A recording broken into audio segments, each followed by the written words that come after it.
तो आज के वीडियो में हम लास्ट में बात करने वाले हैं उन इम्पोर्टेंट क्वेश्चन के बारे में जो चैप्टर फर्स्ट से आते हैं और बच्चों को याद करना चाहिए। ऐसे आसान क्वेश्चन जिन्हें आप आसानी से याद कर सकते हैं और उनसे आपके एग्जाम में क्वेश्चन आते हैं। तो चलिए वीडियो को शुरू करते हैं। अगर आपको भी उन इम्पोर्टेंट क्वेश्चन के बारे में जानना है तो वीडियो को पूरा एंड तक जरूर देखिए। चलिए वीडियो को शुरू करते हैं। पहले बात करते हैं संख्या का बंद रूप। संख्या का बंद रूप किसे कहते हैं? जिस तरह संख्या लिखी जाती है वही बंद रूप कहलाता है। जिस तरह संख्या लिखी जाती है वही उसका बंद रूप कहलाता है। जैसे एक संख्या है 345, तो हमें पूछ ले 345 का क्या है, तो 345 से यहाँ पे बंद रूप 345 है संख्या का बंद रूप। जैसे उदाहरण के लिए हम बात करते हैं, एक संख्या है 432, तो ये है संख्या का बंद रूप। हमें पूछ ले संख्या का बंद रूप का उदाहरण, तो ये संख्या का बंद रूप। जिस तरह की संख्या लिखी जाती है वही संख्या का बंद रूप कहलाता है। यह संख्या सीधी और छोटी होती है इसलिए इसे बंद रूप कहते हैं। ये छोटी होती है, सीधी होती है, इसलिए इसे संख्या का बंद रूप कहते हैं। जैसे उदाहरण के लिए एक को ले लेते 50,000, तो ये संख्या का बंद रूप है। इसे हम साथ में बोलेंगे 50,000। ये है संख्या का बंद रूप। अब बात करते हैं दूसरे के, तो दूसरा संख्या का विस्तृत रूप। संख्या का विस्तृत रूप क्या होता है? जब संख्या को उसके स्थान मान के अनुसार तोड़ तोड़ कर लिखा जाता है उसे विस्तृत रूप कहते हैं। उसके स्थान मान यानी प्लेस वैल्यू के अनुसार संख्या को तोड़ तोड़ कर लिखने को उसका विस्तृत रूप कहते हैं। उदाहरण के लिए जैसे संख्या है 345, तो 345 में अंक स्थान मान ज्ञात करके हम उसे तोड़ तोड़ कर लिखेंगे, वही उसका विस्तृत रूप कहलाता है। जैसे 345 संख्या में अंक तो है 3, स्थान है इसका सैकड़ा और इसका मान कितना है 300।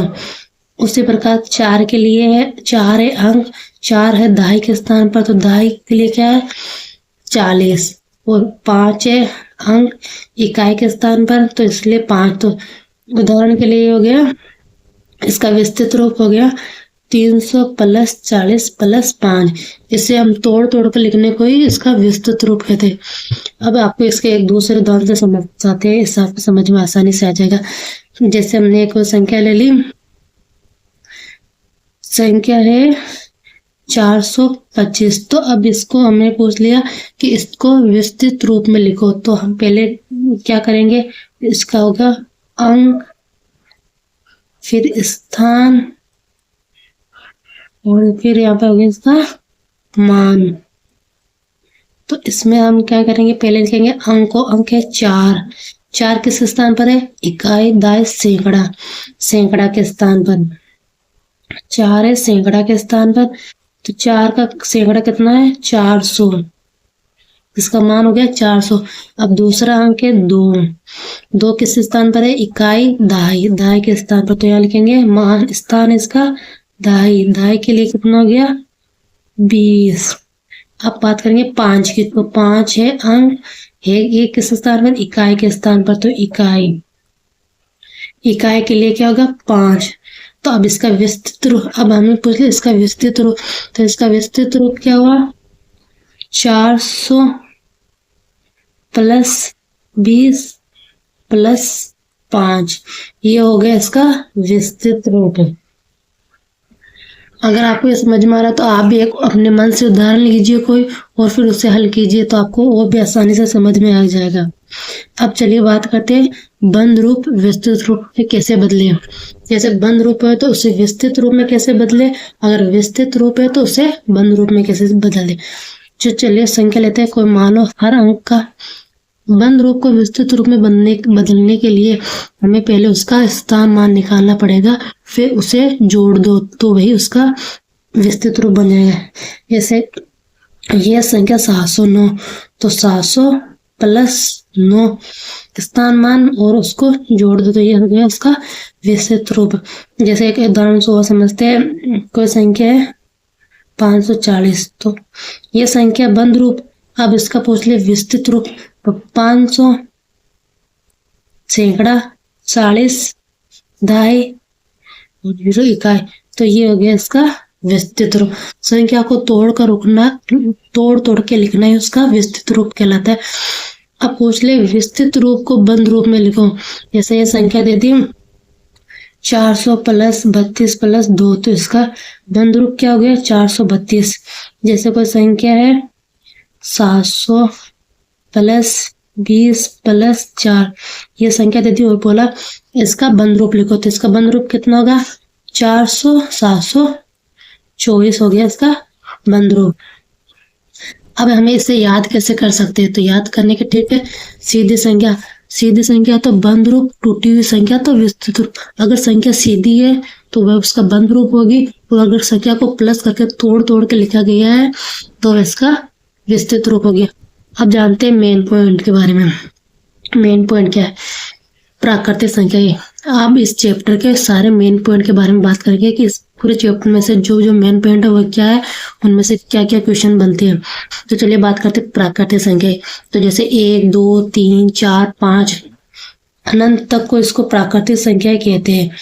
सबसे छोटी प्राकृतिक संख्या 1 सबसे छोटी प्राकृतिक संख्या है। 0 प्राकृतिक संख्या नहीं है, क्योंकि 0 का अपना विशेष महत्व, 0 का अपना अलग महत्व है, 0 प्राकृतिक संख्या नहीं है। अब वस्तुओं को गिनने के लिए प्राकृतिक संख्या का उपयोग किया जाता है। वस्तुओं की गिनने के लिए प्राकृतिक संख्या का उपयोग किया जाता है। वह अपातः आरोही क्रम, छोटी संख्या से बड़ी संख्या की ओर, जैसे 2 5 9, ये तो हो गया आरोही क्रम। अब बात करते हैं अवरोही क्रम। तो अवरोही क्रम क्या है, बड़ी संख्या से छोटी संख्या की ओर को अवरोही क्रम कहते हैं। जैसे 20 15 10 5, ये शॉर्ट, हम पूरे चैप्टर को शॉर्ट में समझ रहे। अब अभ्यास के लिए प्रश्न, अगर आप चाहो तो इन प्रश्नों के उत्तर खुद भी दे सकते हो। एक बार के लिए मैं बता देती हूँ आपको इन प्रश्नों के उत्तर, और आप इन प्रश्नों के उत्तर खुद दो, कमेंट में उत्तर लिखो इनके, तो आपको समझ में आ गया कि आपको कितना समझ में आया चैप्टर और आपने इससे क्या सीखा। तो सबसे पहले सबसे छोटी प्राकृतिक संख्या क्या है, तो क्या है सबसे छोटी प्राकृतिक संख्या, आप सोचो। तो सबसे छोटी प्राकृतिक संख्या है 1। 0 संख्या नहीं है, 0 क्या नहीं है, 0 प्राकृतिक संख्या नहीं है, 0 प्राकृतिक संख्या नहीं है। 1 से शुरू होने वाली संख्या क्या कहलाती है, प्राकृतिक। अब बात करते हैं सही या गलत की। तो सही गलत में बात करते हैं, 0 एक प्राकृतिक संख्या है नहीं, ये है गलत। 5 10 से छोटा है, राइट, ये हो गया संख्या की तुलनाओं में से। अब प्राकृतिक संख्या अनंत होती है, राइट। आरोही क्रम में लिखो, ऐसे आपको क्वेश्चन दे देते हैं, 2 इन्हें लिखो, आरोही क्रम में लिखो।